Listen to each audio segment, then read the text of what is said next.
እጅግ በጣም የሚያስገርሙ ሁለት ዓለም አቀፍ መረጃዎችን ይዤላችሁ መጥቻለሁ። ቻትጂፒቲ ተከሷል። ለምን ተከሰሰ? በማን ተከሰሰ? መከሰሱስ አግባብ ነው ወይ የሚለውን ነገር ዘርዘር አድርጌ ይዤላችሁ መጥቻለሁ።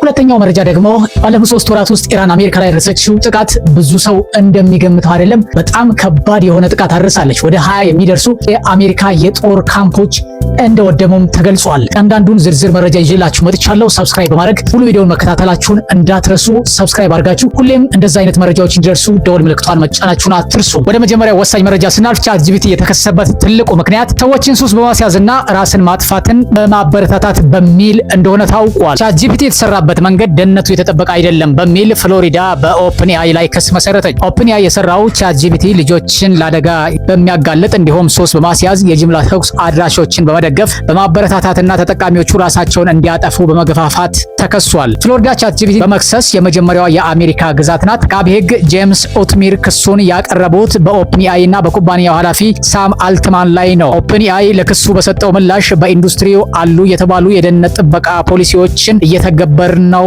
ብሏል። ባለፈው ዓመት በፍሎሪዳ ዩኒቨርሲቲ የጅምላ ተኩስ ተከፍቶ 2 ሰዎች ከተገደሉ በኋላ ቻትጂፒቲ ምን ያህል አስተዋጽኦ እንዳደረገ ግዛቱ ምርመራ ከፍቷል። የቀረበው ክስ ሳም አልትማን ሆነ ብሎ ችላ በማለት በቀጥታ ተጠያቂ የሚያደርግ ነው። በክሱ ላይ የተቋሙ ድርጊት በሰዎች ላይ የጋረጠውን አደጋ ፈጽሞ ከግምት አላስገባም ተብሏል። የኦፕንኤአይ አሳሳችና ፍትሃዊ ያልሆነ የንግድ መንገድ በመከተል በቸልተኛነት የተጠያቂነት ሕግን በመጣስ ራሱን በተዛባ መንገድ በማስተዋወቅና ሕዝብን በማወክ ተከሷል። አቃቤ ሕጉ ሳም አልትማንና ቻትጂፒቲ ከልጆች ደህንነት ይልቅ የኤአይ እሽቅድድምን አስበልጠዋል። ከሕዝብ ደህንነት በላይ ትርፋማነትን አስቀድመዋል። ፍሎሪዳ ይህንን አትቀበልም፣ ተጠያቂ እናደርጋቸዋለንም ብለዋል። ኦፕንኤአይ ለቢቢሲ በሰጠው ምላሽ አንድ ቤተሰብ ሊገጥመው ከሚችለው የከፋ ነገር ሁሉ ልጅን ማጣት እጅግ ከባዱ ነው፣ ምን ያህል እንደሚጎዳም በቃላት መግለጽ አንችልም ብሏል። ኤአይ አዲስና ሀያል ቴክኖሎጂ ነው። ታዳጊዎች ከለላ እንደሚያስፈልጋቸው እናምናለን። በዘርፉ ያሉ የጥንቃቄ እርምጃዎችን የምንተገብረውም ለዚህ ነው ሲልም አክሏል። የኦፕንኤአይ መተግበሪያዎች የልጆችን ደህንነት ያማከሉ መሆናቸውን ኩባንያው ገልጿል።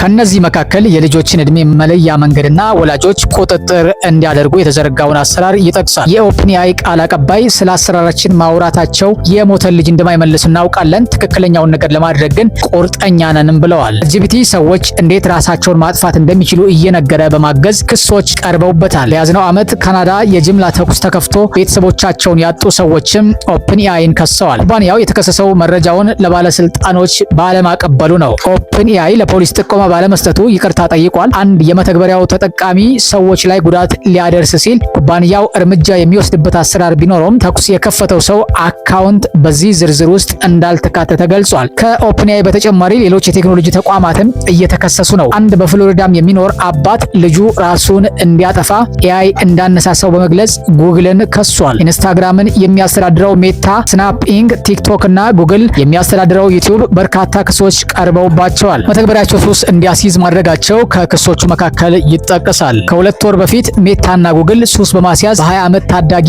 በቀረበባቸው ክስ ጥፋተኛ ተብለዋል። ጥፋተኛ መባላቸው የቴክኖሎጂ ኩባንያዎች ለረጅም ጊዜ ከተጠያቂነት ያመልጡበት የነበረውን አካሄድ የቀለበሰ ነውም ተብሏል። ሌላውና ዋናው መረጃ ደግሞ እንግዲህ ኢራን በአሜሪካ ላይ ባለፉት 3 ወራት ላይ ምን አይነት ተጽዕኖ ነው ያሳደረችው? በየካቲት መጨረሻ አካባቢ የተጀመረው የአሜሪካና የኢራን ጦርነት ምን ያክል ውድመትን አሜሪካ ላይ አስከተለ የሚል ዘርዘር ያለ መረጃ ይዤላችሁ መጥቻለሁ። ኢራን ባለፉት 3 ወራት ውስጥ ኢራቅና ሊባኖስን ጨምሮ በ8 ያክል የሩቅ ምስራቅ አገራት የሚገኙ የአሜሪካ የጦር ካምፖችን መደብደቧና ትልቅ ኪሳራ ማስከተሏም ተነግሯል። ዝርዝሩን ልንገራችሁ።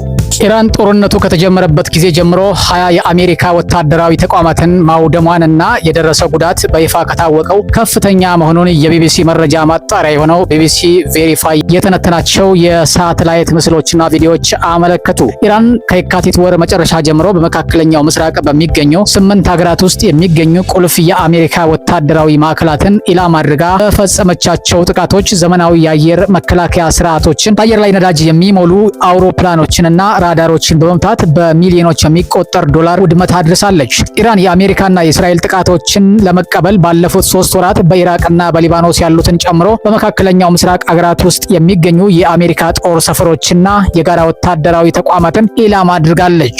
የአሜሪካ የመከላከያ መስሪያ ቤት ፔንታገን ኤፒክ ፊውሪ ባለው ዘመቻ ከተከፈተበት ጊዜ ጀምሮ በኢራን ውስጥ ከ13000 በላይ ኢላማዎች መመታታቸውን ገልጿል። አዲሱ የኢራን ጠቅላይ መሪ ሙጅታባ ሐሜኒ ማክሰኞ ዕለት ባስተላለፉት መግለጫ መካከለኛው ምስራቅ ለአሜሪካ ጦር ሰፈሮች አስተማማኝ ቦታ እንዳልሆነ በመጥቀስ የሀገራቸው ሰራዊት የአሜሪካን ሰራዊትን በማጥቃት ረገድ ስኬታማ እንደነበር አጉልተው ተናግረዋል። አሜሪካ በፈጸመቻቸው ጥቃቶች የኢራን ጦር ኃይል ከመደምሰስ አፋፍ ላይ ደርሷል በማለት ደጋግመው ቢናገርም ተንታኞች እንደሚሉት ግን በአሜሪካ ወታደራዊ ተቋማት ላይ የታየው ጉዳት የቴህራን መልሶ ማጥቃቶች የአሜሪካ ባለስልጣናት ከዚህ በፊት ካመኑት በላይ ኢላማውን የጠበቁና መጠነ ሰፊ ናቸው። አንድ የአሜሪካ መከላከያ ባለስልጣን ለወታደራዊ ዘመቻዎች ደህንነት ሲባል በቢቢሲ ቬሪፋይ ግኝቶች ላይ አስተያየት ከመስጠት ተቆጥበዋል። አሜሪካ ዋነኛ የሳተላይት ምስሎች አቅራቢ የሆነው ፕላኔት የተባለው ተቋም የኢራንና በአብዛኛው የመካከለኛው ምስራቅ አካባቢዎች የሚያሳዩ ምስሎችን ላልተወሰነ ጊዜ ላለማቅረብ ገደብ እንደሚያስቀምጥ በመጠየቅ የግጭቱን የሳተላይት ትንተና ለመገደብ ጥረት አድርጋለች። ኩባንያውም ምስሎቹ በተቀናቃኝ ኃይሎች የአሜሪካ አጋሮችንና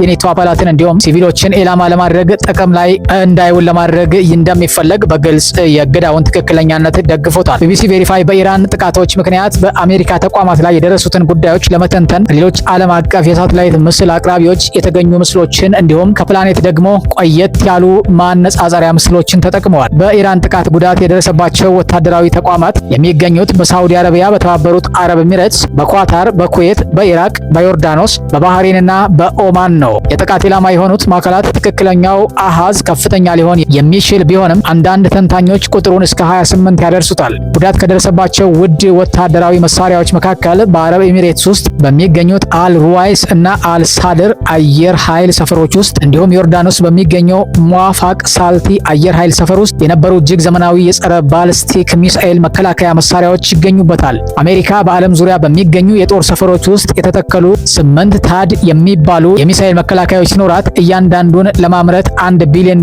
ያስወጣል። እነዚህ የጸረ ሚሳኤል መከላከያዎች እያንዳንዳቸው 100 የሚሆኑ ወታደሮች ባለው ቡድን የሚንቀሳቀስ ሲሆን በአንድ ዙር የሚተኩሷቸው ጸረ ሚሳኤሎች $12.7 ሚሊዮን ያስወጣሉ። የአየርላንድ ጦር ኃይሎች የቀድሞ አዛዥ ምክትል አድሚራል ማርክ ሜሌት ለቢቢሲ ቬሪፋይ እንደተናገሩት የሚሳኤል ጥቃት መከላከያዎቹ እጅግ ውስብስብ የሆነ ቀጠናዊ የመከላከያ ስርዓት አካል በመሆናቸው በፍጥነት ወይም በቀላሉ ሊተኩ የማይችሉ ናቸው ብለዋል። የኢራን ጥቃቶች በሳዑዲ አረቢያ በሚገኘው የልዑል ሱልጣን አየር ኃይል ሰፈር ውስጥ በሚገኙ የአሜሪካ አየር ላይ ነዳጅ በሚሞሉና የቅኝት አውሮፕላኖች ላይ ከፍተኛ ጉዳት ማድረሳቸውን የሳተላይት ምስሎችን የተነተኑ ባለሙያዎች ጠቁመዋል። ውድመት የደረሰበት አንደኛው አውሮፕላን E3 ሴንትሪ የተባለ የቅኝት አውሮፕላን መሆኑን በተንታኞች ተለይቷል። ይህንን ወታደራዊ አውሮፕላን ለመተካት እስከ $700 ሚሊዮን ሊያወጣ እንደሚችል የአሜሪካ መገናኛ ብዙሃን ዘግበዋል። የኢራን ጥቃት በሌሎች ቦታዎችም የሚገኙ ወታደራዊ ተቋማትን ኢላማ አድርጓል። በኩዌት ውስጥ የሚገኙት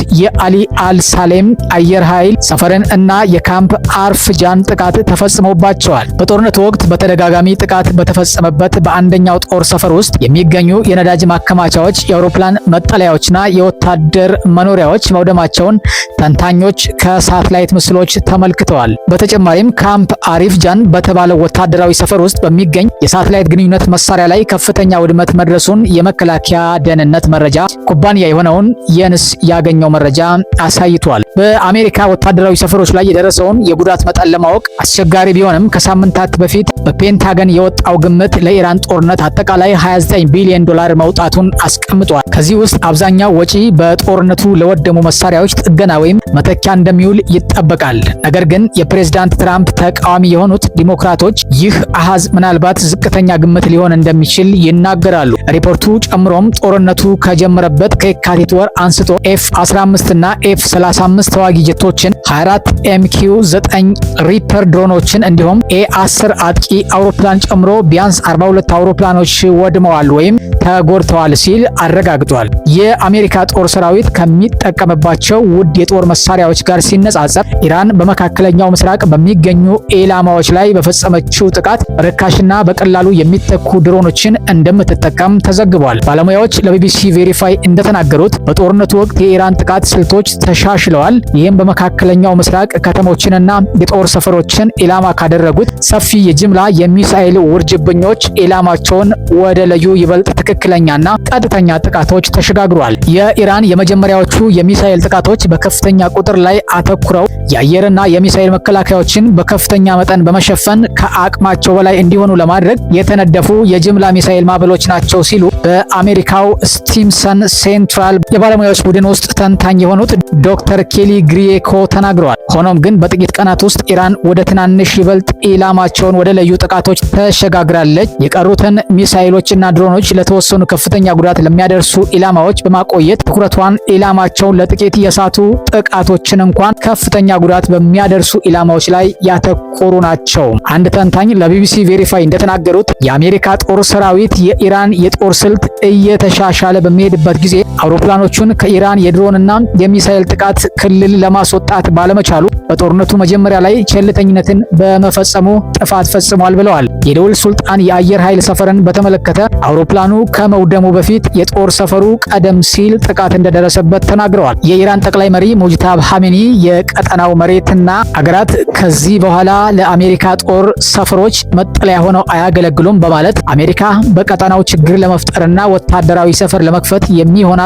አስተማማኝ ቦታ አታገኝም። አሜሪካ ከዕለት ወደ ዕለት ቀድሞ ከነበራት ቦታ ላይ እየተንሸራተተች ነው ብለዋል። ይህ የጠቅላይ መሪው አስተያየት የተሰማው በአሜሪካና በኢራን መካከል የተኩስ አቁም ስምምነት ለመድረስ ሲያደርጉት የነበረው ንግግር መልሶ ውጥረት ውስጥ ከመግባቱ ከቀናት በፊት ነው። አሜሪካ በደቡባዊ ኢራን አዲስ የአየር ጥቃት መፈጸሟን ተከትሎ ሐሙስ ዕለት የኢራን እስላማዊ አብዮታዊ ዘብ በቀጠናው ያለ የአሜሪካ ወታደራዊ ሰፈርን ኢላማ ማድረጉን ባለፈው ሳምንት ሐሙስ አስታውቆ ነበር። ዶክተር ግሬይኮ የአሜሪካና የኢራን የተኩስ አቁም ስምምነት ከፈረሰና ውጊያው እንደገና ከተጀመረ በአሜሪካ ጦር ሰፈሮች ላይ የሚደርሰው ጉዳት በባህረ ሰላጤው ያሉ ተቋማት ለአደጋ የተጋለጡ ሊሆኑ እንደሚችሉ አስጠንቅቀዋል። አሁን እየተካሄደ ያለው ግጭት የአሜሪካንና የአጋሮቿን የአየር መከላከያ መሳሪያዎች ክምችት በከፍተኛ ደረጃ ቀንሶባቸዋል ብለዋል። የጦር መሳሪያዎቹን ለመተካት የሚያስችል ፈጣን አማራጭ የለም። ስለዚህ አዲስ ዙር የኢራን ጥቃት የሚጀመር ከሆነ ለመከላከያ የሚውለው መሳሪያ በጦርነቱ ጅማሬ ወቅት ከነበረው ጥቂቱ ብቻ ነው የሚሆነው።